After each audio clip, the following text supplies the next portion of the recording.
Bueno, a las puertas del cielo, mártires adventistas del séptimo día, capítulo 3. Este es el noveno bloque, la novena parte.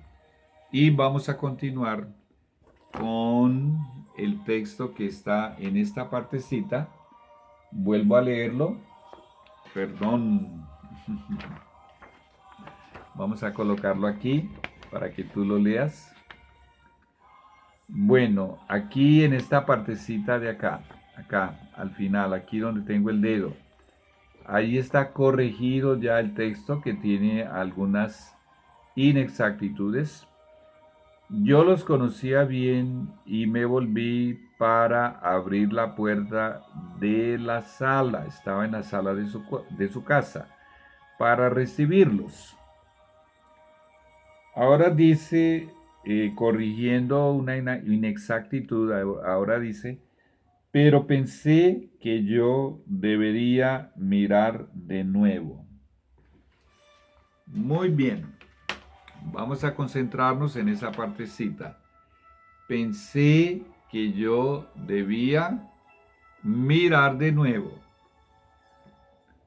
Voy a leer de El deseado de todas las gentes, del capítulo La fiesta en casa de Simón, acerca de la ocasión en que María Magdalena, la hermana de Lázaro, ungió a Jesús con aquel aceite y con aquel bálsamo, con aquel bálsamo costosísimo que costaba como 300 denarios, acerca de esta partecita donde dice, vuelvo y lo leo, ella pensó, dice, yo pensé que debería mirar de nuevo.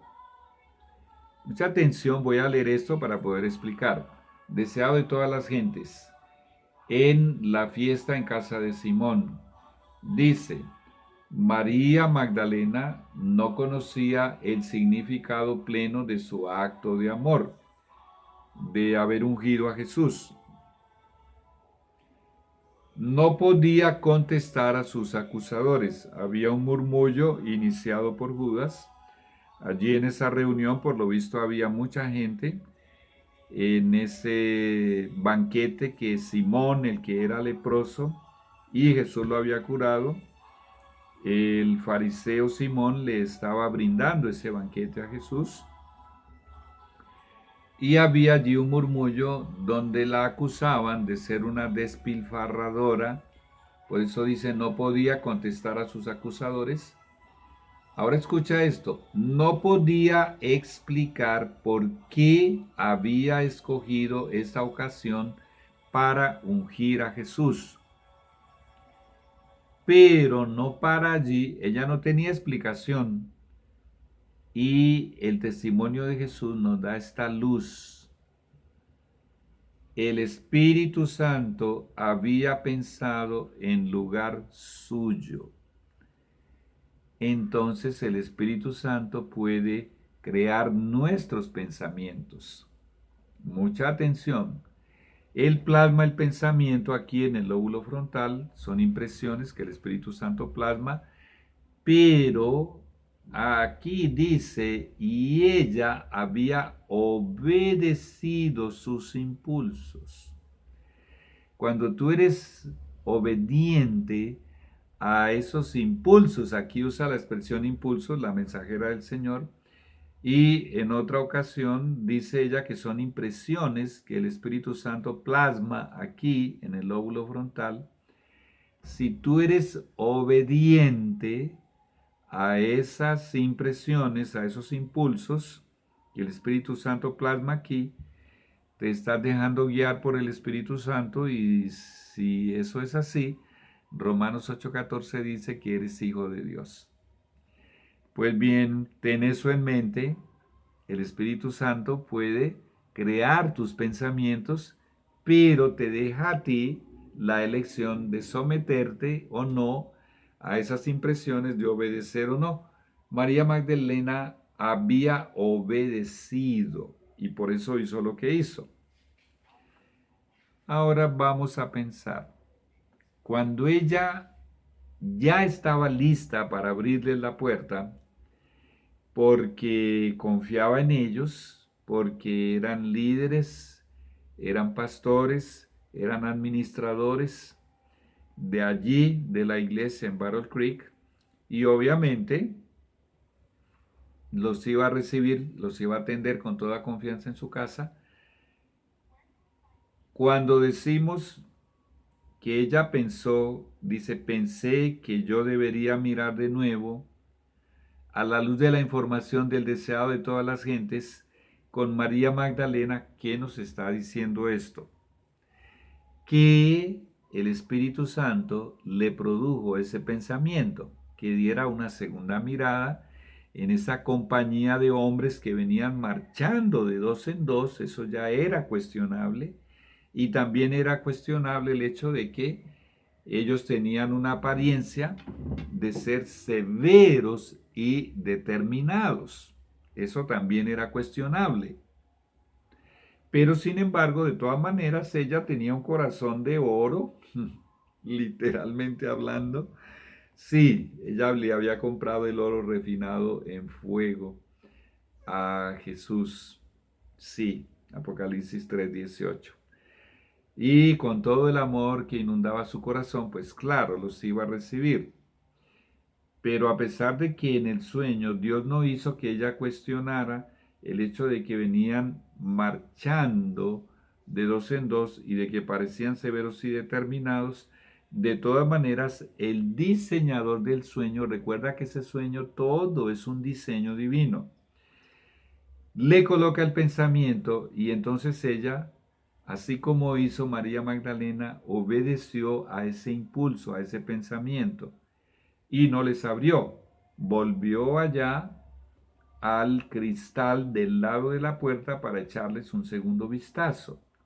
Por cierto, sin salirme del tema, aquí hay una demostración que proviene de los cielos, del mismo Dios, que comprueba que ella era obediente a los dictados de su conciencia.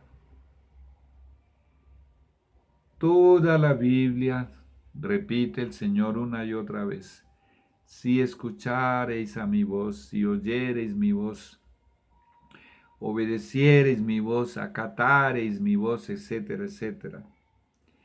Está diciendo, si te sometes a los dictados de tu conciencia, si eres obediente a los pensamientos que el Espíritu Santo te produce aquí en tu mente, el Señor promete maravillas a lo largo de toda la Biblia.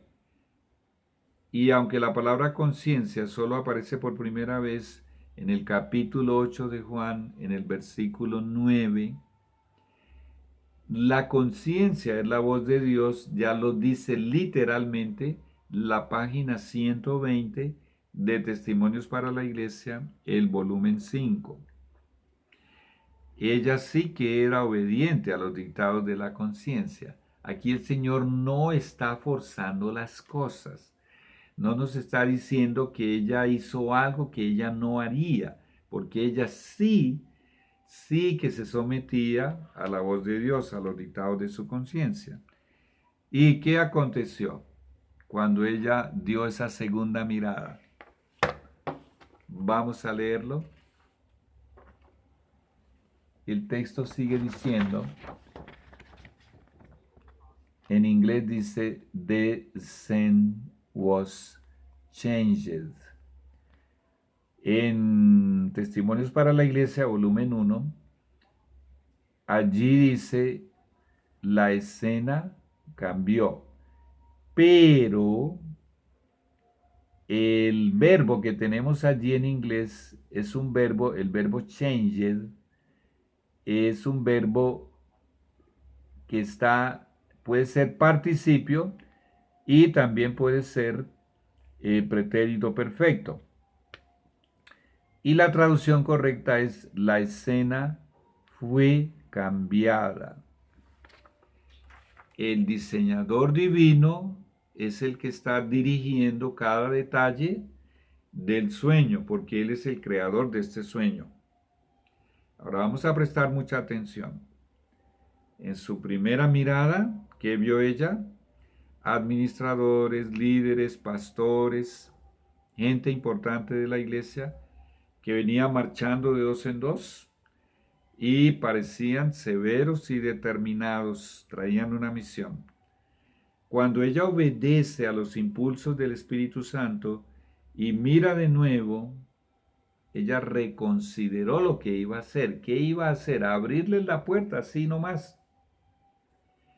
La escena había cambiado. ¿Quién hizo eso?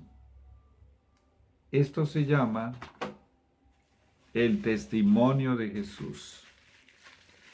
Y el libro que yo escribí acerca de ese sueño, en el contexto del capítulo de la información que hay sobre los jesuitas, en el capítulo 12 del conflicto de los siglos, el libro que yo escribí se titula Jesús desenmascara los jesuitas. Aquí el Señor Jesús, en el testimonio de Jesús, porque el testimonio de Jesús es lo que su nombre indica, es Jesús hablando a través de una vasija de barro, Jesús hablando a través de la arcilla. Él ahora le va a mostrar a ella quiénes son en realidad esos individuos, administradores, líderes, pastores, gente de influencia, de autoridad en la iglesia. Y tú lo vas a leer con tus propios ojos. Vamos a ver quiénes eran. El título del libro, ¿cómo es? Jesús desenmascara a los jesuitas. Y lo tengo en inglés y en español. Y si tú quieres que te lo envíe, te envío el manuscrito a tu correo. Muy bien. Porque allí la información está mucho más completa. Aquí yo estoy dando una información compacta. Mira lo que sigue allí en el texto. Tú puedes verificar el texto frase por frase allí en tu propio libro o en tu computador si tienes la biblioteca electrónica. Escucha lo que tus ojos van a leer. La versión original en inglés dice: The company now presented the appearance of a Catholic procession. La traducción que tenemos dice, allí en Testimonios para la Iglesia, volumen 1, la compañía ahora parecía una procesión de católicos. Pero el verbo que estás viendo arriba en inglés, presented, significa presentó. La traducción, corrigiendo la inexactitud, sería, ahí está en rojo, míralo, aquí yo lo tengo ya corregido. La compañía ahora presentó la apariencia de una procesión católica. Presentó es del verbo presentar, el sustantivo es presentación. Ahora Jesús le está permitiendo que ella vea una presentación. Normalmente, ¿quiénes son los que hacen presentaciones? Dramatizaciones y representaciones teatrales. Los que se disfrazan de aquello que ellos no son, los actores y las actrices. Por eso Dios abomina tanto las representaciones teatrales y abomina tanto las dramatizaciones, inclusive, aunque sean de la Biblia, de los santos hombres de Dios, de las historias de la Biblia, porque transforman en show y en espectáculo la verdad presente, la palabra de Dios, y le quitan el poder a la historia bíblica, inclusive de Jesús. Entonces, estos son, aquel que se disfraza de lo que no es un actor. Estos son actores. Jesús usó 14 veces la palabra hipócrita e hipócritas en los 4 evangelios, hay 14 registros. Y en el Nuevo Testamento no se registra, después de los evangelios, no se registran más estos términos porque solo estuvieron en labios de Jesús. Hipócrita 3 veces, hipócritas 11 veces. Y si tú buscas allí en la concordancia de Strong, ¿qué significa la palabra hipócrita?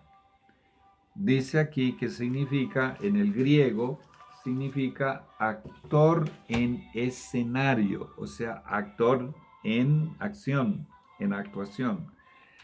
Y también significa actor, literalmente hablando. Y obviamente eso también implica actriz. Pues bien, a quienes Jesús llamaba actores, a los líderes de su iglesia, porque ellos estaban engañando al pueblo haciendo una presentación y no eran lo que estaban presentando. Por eso Jesús usaba el término actores, hipócritas. Aquí tenemos ahora una presentación de actores que se habían disfrazado ¿de qué? De ovejas, líderes, pastores, administradores, gente de influencia en el seno de la iglesia adventista del séptimo día, pero que hasta en ese momento, en el momento del sueño, solamente eran símbolos de los administradores, de los líderes, de los pastores en puestos de influencia en la iglesia adventista del séptimo día, que en realidad son en la actualidad sacerdotes jesuitas, lobos rapaces, disfrazados de santos hombres de Dios adventistas del séptimo día. Solo que aquí hay algo que es para hacernos estremecer, porque dice, Dios no es exagerado, dice, la compañía ahora presentó la apariencia de una procesión católica. Esto es para estremecerse de miedo. Esto es algo terrible. El Señor Jesús, con su poder, nuestro Dios eterno, diseñó este sueño. ¿Qué es una procesión católica? Por ejemplo, en el Vaticano, en Roma. Normalmente la encabezan obispos o arzobispos o cardenales o el mismo papa. Es una presentación donde ellos hacen un derroche de ostentación de sus vestidos, de sus reliquias, de su oro, de su poder.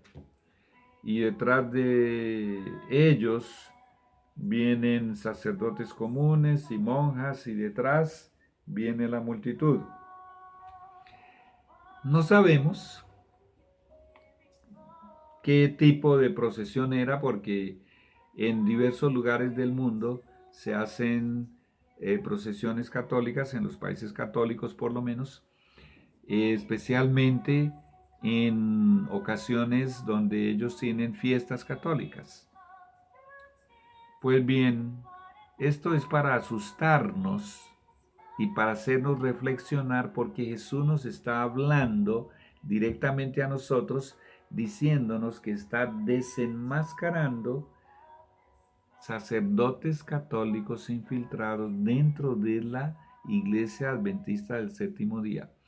A esta altura del sueño todavía no podemos comprobar que son jesuitas, pero ya más adelante el sueño lo va a decir. El mismo sueño va a demostrar, no usa la palabra jesuitas, pero va a demostrar que sí son jesuitas. Muy bien. Esto es algo asustador, estremecedor. ¿Para qué fueron creados los jesuitas? Para infiltrar el protestantismo, debilitarlo y corromperlo por dentro. ¿Cómo destruyeron el protestantismo? En casi 3 siglos de infiltración. Acabaron con el protestantismo. Ahora, si la única iglesia protestante verdadera, vigente, que permanece en la tierra, es la iglesia adventista del séptimo día, ¿qué crees tú? ¿Satanás se va a quedar de brazos cruzados? ¿No la infiltraría? Aquí en este sueño, el Señor está demostrando que hay un número de sacerdotes católicos infiltrados en nuestra iglesia. Literalmente usó la palabra católica, una procesión católica que es liderada por sacerdotes. Vamos a seguir leyendo.